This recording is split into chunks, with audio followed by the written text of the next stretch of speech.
Frequent contributor to our show, Elaine Swan. She's an etiquette expert, and she's talking about the latest trends. Good morning. Boy, this is timely, isn't it?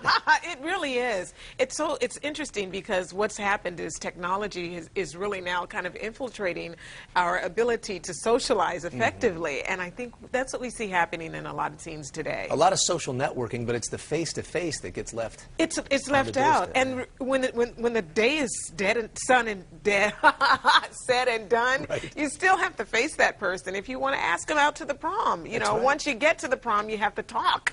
And so why not start at the beginning and not do the texting? So that's kind of what I'm going for here. And you came with some tips, so let's put those tips up on the screen. I did, absolutely. Just by all means, try not to text at all if you are going to, just try to avoid texting altogether. That's my advice. If you just feel as though you have to text someone, keep in mind that it's easier to reject a person via text than face-to-face because they're not there. They don't have to kind of talk to you. They can just say no right away and the feeling's all done. Right. But if you just absolutely have to text a person, maybe you can text, say for example, a boy's going to invite out a girl.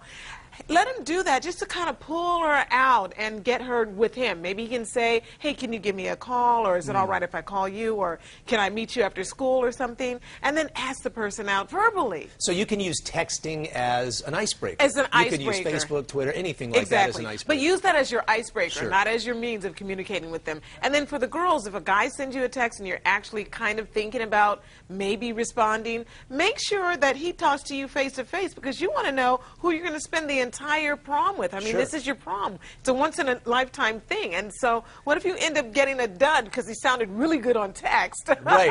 And you're not going to sit at the dinner table texting each other back and forth. You've got to interact. Exactly. And then another thing is when you are planning your prom date, a lot of times texting, you can kind of get lost in the translation there. So it's just really important to be sure that you make all of your plans with each other face-to-face. Don't plan the entire day via text. Make your message personal. Don't use the e-speak, like LOL and exactly. Just spell it all out and make it personal. Use the person's name when you're texting them or when you're doing the first ask or, hey, let's get together, let's talk. So that way they know you didn't kind of send them some spam or you're not just sending this blast out to a whole bunch of people. Just including somebody's name, whether it's conversation or text, that goes a long way, It really does. And then put your name on the bottom, too, so they know who it's coming from. Because if they don't have your number locked in, they don't know who this is. Great advice. Okay, kids, I hope you're listening at home. This is good stuff. Good stuff. Looking for prom dates.